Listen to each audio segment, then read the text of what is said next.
Kalishaw, Dennis Johnson. Dennis Johnson, there we go. That's a Hall of Fame style on the right side of the paddle there. New first place team in the American League. Oh, yeah. A new mustache atop the strikeout list. And the World Cup starts tonight for the U.S. Women's National Team. Three-peat. Let's go. Here we go. 13-0 they win tonight.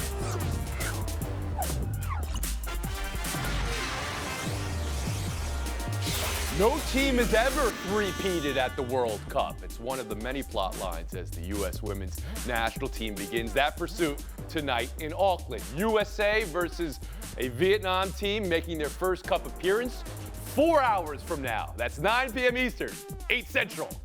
That's what we used to always say, 8 Central. No one ever said 7 Mountain, 6 Pacific. I say it right here. This U.S. roster, familiar faces, of course, and some fresh and new faces. Health always key. Megan Rapinoe, Rose Lavelle will be on minutes restrictions to start this tournament. The team's record over this last year, 11 wins, 3 losses. So, expectations, pressure points, and X factors as the World Cup begins for the national team. Around the horn to Bill Plaschke. As the only one of these panelists who was there in '99 when Brandi Chastain took off her shirt, I have some expertise in this matter. And the U.S. has lost 4 World Cup games in 8 World Cups, 4 out of 50 games. They're 80% winning percentage. They haven't lost a World Cup game since 2011. They should be heavily favored. However, I'm here to tell you they're not going to win this year. It's not happening for the U.S. women's team. They have 14 new players. That's the biggest turnover ever on a women's World Cup team. They're missing their leading scorer. They're missing their player with the most international appearances. They have a coach that blew it in Tokyo. They got a bronze medal in Tokyo. And last fall, they lost to England, Germany, and Spain 3 games in a row. Those are the 3 top contenders. This team is just too young, too much change going on. They're not going to win it. And there it is, your Jingo preview here from Bill Plaschke. Well, Bill, let me just get back to you for a second, okay? Because you're talking about how the team has looked over the last year and the turnover that they have. But the idea that they've won 9 straight since those 3 losses. But those were the 3 big games that they had to win. Those are the 3 top teams. And they lost 3 in a row. And again, the coach, we don't know how he's going to coach in this situation. Too many unknowns here. Tim Kalishaw, you're known, and we turn to you now. I think Plaschke's on to something. I mean, he should be. He's been going to these games for 24 years, apparently. I do think we have reached a point where it's no longer the slam dunk. It's no longer USA heavy favorite and huge upset if somebody takes them down. We know that world was going to change over time. We know the U.S. had a huge running start in basketball and soccer thanks to Title IX compared to other countries around the world. And for the last 10 or 20 years, some are starting to gain ground. And as Bill said, the 3 best teams from Europe all beat the USA last year. I think the USA team can overcome that, but that is a boost for those teams if and when they play them in this cup. They're not as strong in goalkeeper as they used to be when they had Hope Solo there forever. I just think there's enough fragility about this team that I'm not saying like Plaschke calling it over, but I'm just saying I think they're beatable. He sounded like he was calling it over. I just think. I didn't call it over. Listen, there has been in the net for World Cup before, too. They're not rough at the goalkeeper position, per se. David Dennis Jr., I turn to you. Yeah, this is going to be their toughest road, but that's how three-peats work. If you look at any three-peat in any sport in the history, the third time is always the hardest road to get there. Yes, they're younger. They only have 9 players when they last won the World Cup. But look at these young players they have. Sophia Smith, Naomi Gurman. These are studs at these positions. No, they're not as dominant, but they have not trailed in the World Cup since 2011. They've outscored their opponents by 100 goals throughout this entire run. They're 18-1-1 in their group alone. This is still the cream of the crop. This is the team to beat. Yes, the margin of error is going to be a little bit lower, but they are going to win. And Martenzie Johnson. Yeah, I'm hearing what everyone's saying, but I just got to roll with USA. Where's the team spirit in all of this? I believe that we're the best at everything. We're the best in soccer. We're the best in tennis. We're the best in everything. So we got to root for this team. Like we already said, they've won 2 in a row. Only 4 teams, men and women, have ever done that. So they're already great in that regard. They're going for number 3. No team has ever done that before. Now, granted, half the team, or actually more than half the team, is new to the World Cup. But that being said, these new players are not scrubs. David just mentioned all these players. They're rookies of the year. They're defensive players of the year. They're all-stars. They're all of the above. Now, again, they don't have that necessary experience, but they still have 2 players in particular, one being Megan Rapinoe, who is coming off the bench, so she's not going to be as useful as she used to, at least not on the field, but in a leadership capacity. And then they have someone called Alex Morgan. And we had a story on ESPN.com from John Arnold the other day, and this woman is treated like Debo by the rest of the soccer community because she can score at will whenever she wants to. So until I see something from England, Australia, the Netherlands, who also have injuries and are missing people as well, I'm going Team USA. Plaschke, I'll let you back in. Yeah, Martinez, it's not like we're not cheering for USA. I'm definitely cheering for USA. This is a patriotic thing. You're saying there's a rooting difference for 'em. between expectation because of sustained success and reality right now. The reality, I'm versus cheering the for 'em, but the competition reality where, is- hey, the playing field has gotten a lot closer to even. But you're talking about how there's, so much turnover with the team. You bring in Trinity Rodman, is that a bad thing? One of the great Alyssa Thompson, one of the great young faces. So you do have a mix of established players and newer players, Plaschke. Yes, you have a mix, but again, the veterans, their leading scorer, Mallory Swanson's not there. Becky Sauerbrun's not there. The heart of this team is not there. Julie Ertz now back to playing after 20 months away after the birth of a child. Sophia Smith, an emerging talent. This is one of the great things about the World Cup. You learn and meet new stars, and they knock it out of the park in some ways, and that's maybe what this team needs more than they have in the past, someone to really step up. We'll take a pause on this. USA, Vietnam tonight in about 4 hours. Talk baseball now.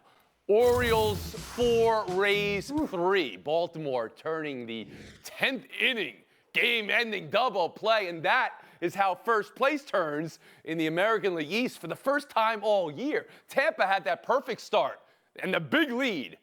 They're under 500 over their last 61 games. Repeat, 30-31 over the last 2 months. And now these Orioles, so young and clutch. You got to look at a couple during All-Star weekend in the game. Leading the world in comeback wins. 3 more games in Tampa this weekend, Tim. Is this more about Baltimore or Tampa right now? And who you got in first for the long term? It's got to be first. It's got to be a little bit about Tampa Bay because they just got to Baltimore having been swept here in Arlington by the Rangers. Not to make this about the Rangers. It sounds like you're who had making the this about the second Rangers. best- Okay. Here we Second go. best record Here in the we American go. League behind You're not the wrong. Orioles. You're not Very wrong. close. Let's not forget what they're doing. But the Rays, since those days of being 30-9, I mean, they've been a sub-500 team since then for a long time. They took off at the beginning of the year. Guys like Josh Lowe, Yandy Diaz, some good hitters, but they were leading the league in slugging percentage. That was going to come down at some point. So that has come back to reality. The Orioles are just fun. They got so many rookies and young guys from Rutschman to Westberg, Colton Cowser. They could call up more. Heston Kjerstad was the number 2 overall pick from Arkansas a few years ago. He's hitting in the minors. He may join the fun. Listen to Tim. I don't know if they have the pitching. But I think Toronto will get in the mix. I don't think Tampa Bay is going to hang in there. Almost sound like you were on the Orioles beat report there with all that Baltimore knowledge you were dropping. David Dennis Jr. on this particular Tampa-Baltimore head-to-head. Who you got? I'm going with Baltimore. Tampa is a dumpster fire after starting 30-9 this season, as you mentioned, at 30-31 cents below 500, which would put them at the bottom of their division. They have the worst tie for the worst record in this month. They look like they are struggling. This could be that series that sort of puts them even further on that downward spiral. But I want to also talk about Baltimore and what they've done. This is the culmination of that rebuild since they traded Machado a few years ago. And even though, I don't think that they're going to win the World Series necessarily this year, their, average age on that roster is 28. And they have this farm system of pitchers that are coming up, that this can be, something that leads to an upturn for the next few years. Now, if they want to try to push the button for this year, They do have those farm players. There's this guy in California who may be on a rental. They can try to, get Ohtani over there. Then maybe we can talk this There year. we I'm go. not sure if they're I gonna do was that, but waiting that is for on the somebody to table. go. I was thinking it might be, from the starting pitcher position, but of course, Ohtani's from the starting pitcher position as well. So if you're Baltimore, you'd make a move at the deadline to try to win right now, even with a team that is so young and fun and full of potential. Absolutely. It is Ohtani. Like there is no price that is too big for this guy. And Baltimore has enough young players in that farm system that they can get rid of some of them and still have a future to build around. Martenzi Johnson. Yeah, I'm not going to be the one to argue against your team trading for Shohei Ohtani, but I will say the Baltimore Orioles are a better team than the Los Angeles Angels, so maybe just keep intact what you have here. They won 10 of 12. Their bullpen is one of the best in the majors, highlighted by Felix Bautista, who last night was just slinging it at the end. .96 ERA with 91 strikeouts. You could talk about the Rays and their slide, but I think the more important story is what's up and coming for the Orioles. We saw what they were as recently as, 3 years ago? All those losses, it's a cliche in sports that you say you have to lose before you win. All these losses, I had to say, it's time for them to win, so I got Baltimore over Tampa here.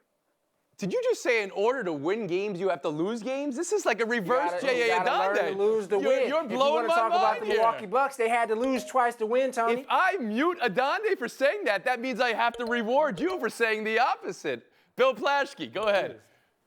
Now, so if you did mute Kalishaw for talking about the Rangers, I can talk about the Dodgers, who are going to beat the Rangers in a 3-game series this weekend in Texas with Kalishaw watching. I'm calling it right now, Ken. That series is over. Dodgers win the series this weekend. Okay, go ahead. As far as the Orioles are concerned, they're a really fun young team, but the starting pitching ranks 18th in baseball. They need a starting pitcher, 4.57 ERA. I see him going up north and getting Scherzer or Verlander. Those are, they need somebody like that. I think Ohtani's going to be too much for them, but I think they can get a good veteran starting pitcher. They have to consider they're a great young team. They take the extra base. They play great defense. They're well managed. They're exciting. They're inspiring, but they need starting pitching. When they started this rebuild, they really bottomed out payroll-wise in addition to a lot of other things. You're talking about Scherzer and Verlander. They're both due $43 million next year. 40 million. So it becomes, I know. Well, how much would the Mets be willing to pay to part with one of those guys if the Mets sell? But, that's the type of move that shows that you want to win right now. You think it's available to you right now. And why wouldn't you think that if you're knocking out, the American League East right now after being down by 10 games at one point? Now they're already in first. It's still not even August. Love them O's in different area codes. Buy or sell next.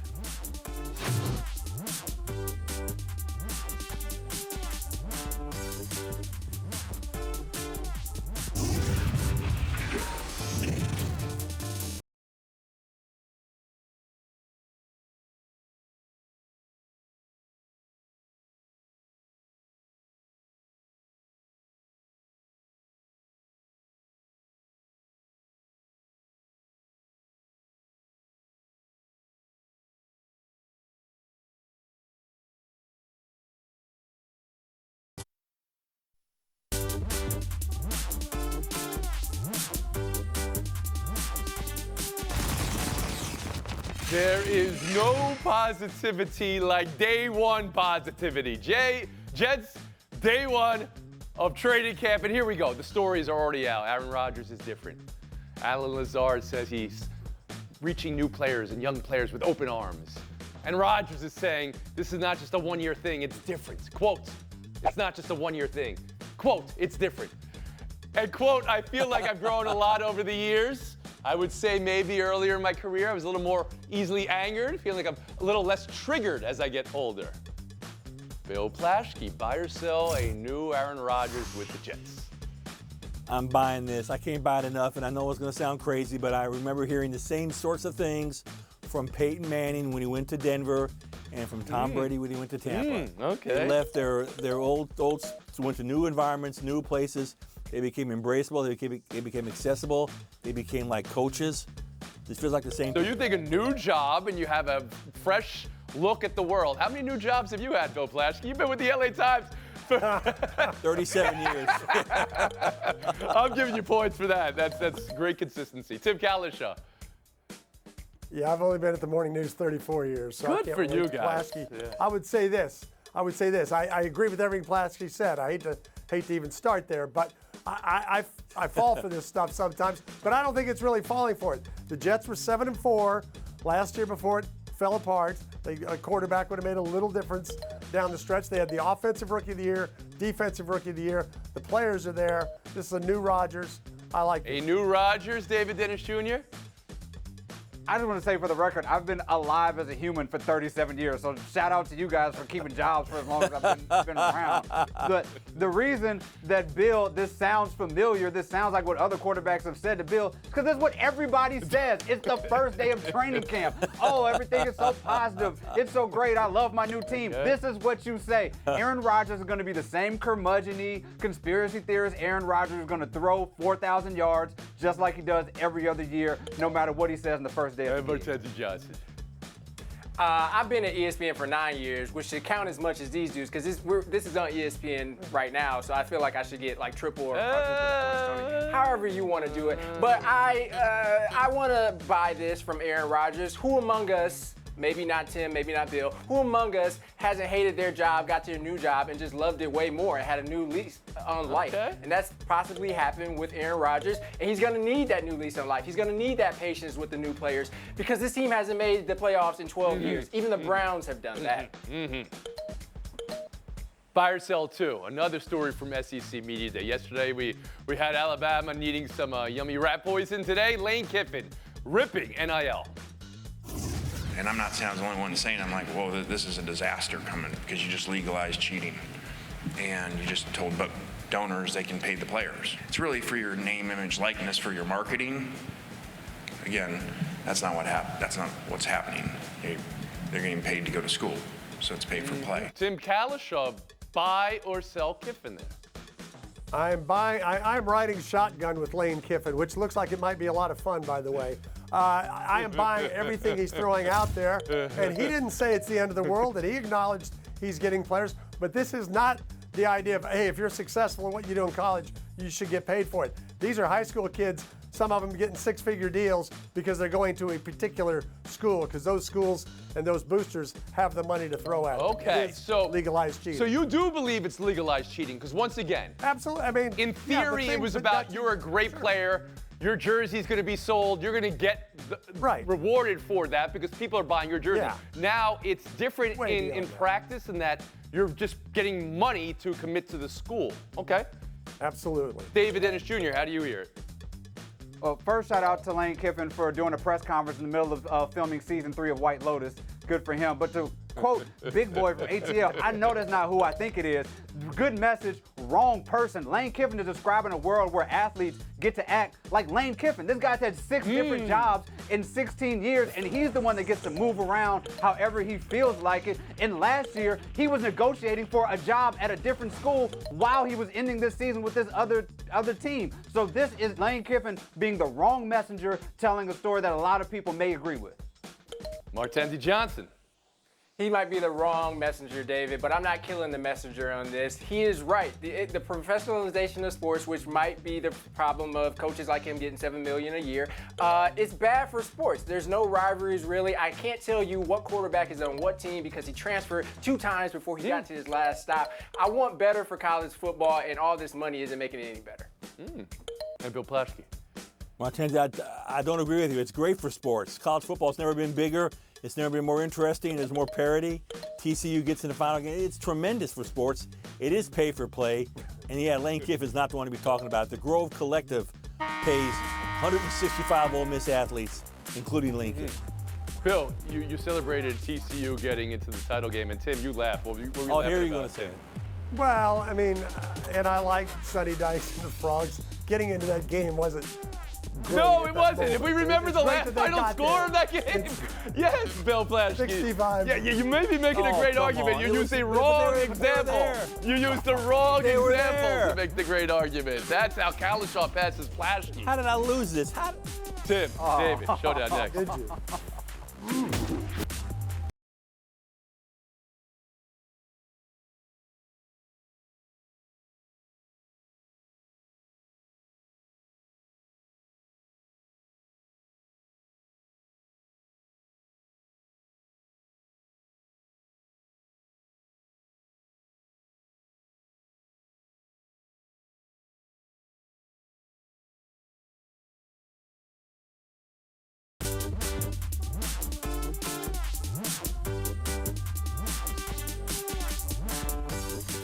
Washington football. Part owner Magic Johnson. Yes, Magic Johnson is part of Josh Harris's ownership group. On the Today Show today, indicating that everything is on the table when he said, quote, everything is on the table, end quote, about a potential team name change. A rebrand. Tim, this would be a rebrand. Are you on board with it? I am all for this, Tony. New name, new team colors, and most important to every fan there, a new football stadium. Nobody likes going to that place. Let's get a new facility. David Dennis Jr. Do you even actually need a rebrand? Getting rid of Dan Snyder is the rebrand. When Senator Palpatine gets thrown off the bridge, you don't rebrand the Empire gets rebranded automatically. Well, that is a pretty winnable argument from David Dennis. I was all for a new name like Tim was, and a new, but that's pretty good. We'll move on. British Open, among the highlights so far, Crystal Lamprecht. He was a leader in round one. He's an amateur. Look at his swing. He's 6'8". He has to bend the knee to get through because the tour won't allow a shaft that's long enough for him. Also, Victor Hovland pooped on by a bird in his round. But the news of the day in round two, American Brian Harman had a great day, 10 under, exactly where he wants to be at Royal Liverpool in the lead. Takeaway from the Open, David. I know it's generally too early to say who's going to win, but you can lock it in. Hovland got pooped on by a bird. That is good luck. That is more rare than a hole-in-one. Sorry. This is a guaranteed victory. Mm-hmm. I think Fleetwood will still make a run at Harman over the weekend. But my main takeaway is that is a great course for TV. That finish par fives at 15 and 18, that short par three at 17. It's going to be great. No, David, you don't have to take back a hole-in-one. It's a hole-in-one for the bird on top of Victor Hovland. All right, you take the FaceTime, GD. If you've been watching a lot of amateur basketball things on social media, on Instagram, there's a new trend percolating, which is people playing pickup ball in these leagues with 8.5-foot goals. This seems like something for a bunch of losers who can't dunk on regular goals. I'm a loser who can't dunk on regular goals. Sign me up. Let me do this. I will be Wembanyama at the LA Fitness, baby. I invented this back in '94. Oh, really? Tony Bennett, you went from rags to riches. Now rest in peace.